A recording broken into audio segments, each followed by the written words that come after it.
Welcome back to Go Gaddis Real Estate Radio right here on AM 920, The Answer.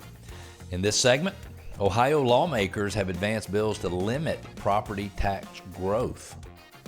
Is that maybe the first of many states to do the same thing? You're listening to Go Gaddis Real Estate Radio. I'm Cleve Gaddis, and I'm here to make real estate clear and simple, and as much as possible, worry-free. And if you want to connect with us, we want to connect with you, go to gogaddisradio.com. That's GOGADDIS radio.com. gogaddisradio.com. You can ask questions, make comments, push back, or challenge things we say. You can share ideas with us. You can request. We include your neighborhood in our neighborhood spotlight, and you can subscribe to our podcast. All of that at gogaddisradio.com. I want to start by thanking each and every one of you for taking the time out of your Saturday, or whether you're listening to it on one of the podcast platforms, or maybe you're watching a YouTube short or a full-length YouTube video. I just want to say thank you for investing your time and energy into our content. And if you could subscribe to our podcast or subscribe to our YouTube channel or whatever it is, it would be extremely helpful to me, and it would allow me to continue to bring the content to you that I think you are looking for. I don't know about you, but every year when I get my tax bill typically runs about, let's just call it 1.1% of the value of the legitimate value of my home. I have homestead exemption, which means it is my principal residence, which probably saves me $600 or $700 a year in taxes. I'm just guesstimating that. But the number is large. Now, it's not nearly as large in Texas, for example. On a house that costs as much as mine, the property taxes might be more like $14,000 or $16,000, not $7,000 or $8,000. And that's a big, big difference. Now, you also don't have any state income tax. And in Georgia, we have a 6% state income tax. And so remember that when lawmakers are setting the millage rate for the taxes, they're just trying to accumulate a certain amount of money. So our operating budget is this much. We know we're going to have this much in losses. We have to collect this much money in order to fund the operations of the government. So the millage rate and the actual tax assessment value doesn't always matter totally, but in some cases, people lose their minds when they get their new assessment in the mail. So last year, your property was worth $540,000. This year, your property's worth $630,000. What? Could it possibly go up that much? Now, in the past, property values were set by the county tax assessor's office or the appraiser's office. They would determine the value of properties, and something was put in place, I don't remember if it was 10 or 15 years ago, that said in the year when a property transfers ownership, that the price paid by the buyer becomes the new set price for the property. So if you bought a house for $450,000, the tax value for next year, or the fair market value, will be $400,000. Okay? But homeowners, again, lose their minds. When you mention just the word property taxes can make homeowners flinch. In Ohio, rising home values have been really great for equity, but not so great for the tax bill that follows. Last week, state lawmakers took a big step toward reining in how fast those taxes can grow. 2 new bills are moving through the State House that would effectively cap property tax increases, tying them to inflation. And that's getting a lot of attention from homeowners, school districts, and local governments alike. Over the last few years, property values across Ohio have skyrocketed, in some counties by double digits. And just in case you're wondering, the Northeast and a lot of the Midwest didn't participate in our tremendous run-up that we had on the West Coast and in the Sun Belt or the southern states. Now the markets in the Sun Belt and out west have slowed down, but the Midwest and the Northeast are really kind of rocking right along. So this means that homeowners are opening their mail to find tax assessments climbing hundreds, sometimes thousands of dollars higher than before.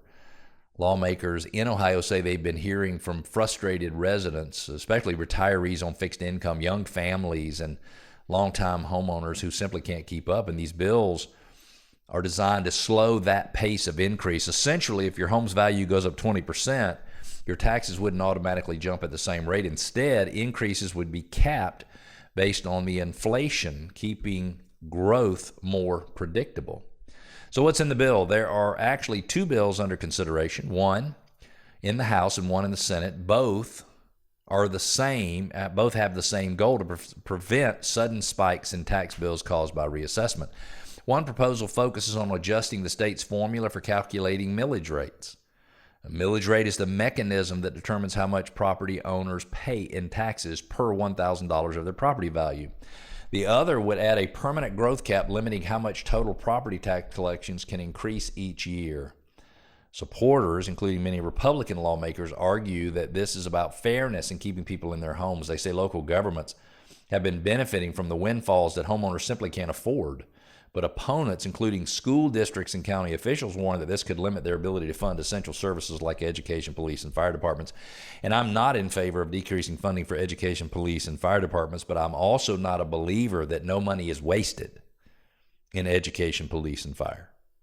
So in many cases, our police departments, our fire departments, and certainly our school districts could do more with less money. So we need to be open-minded there. So what would it mean for the average Ohio homeowner if you live in a county that's seen rapid appreciation, say Franklin or Hamilton or Cayuga County? You might actually get some relief from those steep annual increases. But if you're a parent or you depend on local services, the question becomes, where will that lost revenue come from? Schools, for example, rely heavily on property tax income. In Georgia, the school tax in most municipalities and counties in the area is over 50% of the total property tax. So a cap could mean tighter budgets, fewer staff positions, or delayed maintenance projects. City and county officials say they might have to get creative or ask voters for more levies down the road. The bills are gaining momentum, but not without pushback. Local officials are lobbying hard for amendments, saying a one-size-fits-all cap could do more harm than good. Some are asking for exemptions for fast-growing communities or specific services like schools or emergency response. Take Forsyth County. 10, 15 years ago, Forsyth County was significantly smaller than all the counties around it. Not all the counties around it, all the counties to the south of it. And but their growth was huge. Now, their tax rates did not skyrocket, but their need for cash to support all of the growth that was happening was very, very real. Meanwhile, in Ohio, the public response has been mixed. Some homeowners are cheering for relief, while others are worried that the long-term effects could shift cost elsewhere. It's becoming one of the hottest topics at community meetings and towns across the state. Property taxes may not be the flashiest topic, but they touch nearly every aspect of community life, from keeping the lights on in city halls to making sure classrooms have enough teachers. Ohio lawmakers are promising a fix, but as always, the details will matter. We'll keep watching as these bills make their way through committee and as Ohio debates how to balance relief for homeowners with the need of the communities people call home. It's so interesting when people buy a home. Sometimes they think, hey, it's the principal, interest, taxes, and insurance, and that's it. So I'm going to buy a $500,000 house. I'm going to have a $400,000 loan. My payment will be X number of dollars, principal, interest, taxes, and insurance, and boom, I'm good. But that's not really the case. There's lots of other expenses. You have to pay for all of the utilities on your home. You have to pay for all of the services to upkeep your home. Somebody asked me the other day, well, how much money do I need to be budgeting to keep my home in good shape every single year? And I did a little research, and the best I can find, and I think I agree with this, is that you need to budget 1% of the value of your house every year. So let's just say you lived in a $700,000 house. That means every year you're budgeting $7,000. If you were a homeowners association or a condo association or a property owners association, you might even put that money into reserves for making repairs. So sometimes those associations are required to do reserve studies. Hey, are you saving enough money to take care of these expenses? Because, your water heater will go. Your heating and air conditioning will go. Your windows will need to be replaced someday. Your roof will go. Sometimes your plumbing systems need to be worked out. But if you look at it, you had a $700,000 house, you save $7,000 this year, $7,000 next year, $7,000 the next year. Boom, your roof needs to be replaced. No problem. You got $21,000. New roof costs $24,000. You pay the extra $3,000 and you move on. Now, I'm not saying that that's what I do. Fortunately, I've been able to save a little money over the years, so if I have an unexpected $20,000 expense, I have access to those funds. I have a nice little emergency fund that I've been saving over the years. And so I would choose to use that. But what really bothers me, and it makes me sad when I see it, is to watch somebody get into a home that they can barely afford, and then all of these additional expenses, somebody backing into the mailbox, something happening with the garage door, something happening with the water heater, something happening with the dishwasher, just send them into a tailspin. And the only reason I'm even bringing this up at the end of the segment is I want to make sure that you do what you need to and get with the right experts so that you can have a very real, clear picture of the total cost of home ownership. Because for some people, it could be that renting makes more sense than actually owning a home, because at least you can more accurately budget what your expenses will be. I'm not trying to talk anybody out of buying a home. I'm trying to say that the principal, interest, taxes, insurance might only be 60% or 70% of the cost of home ownership.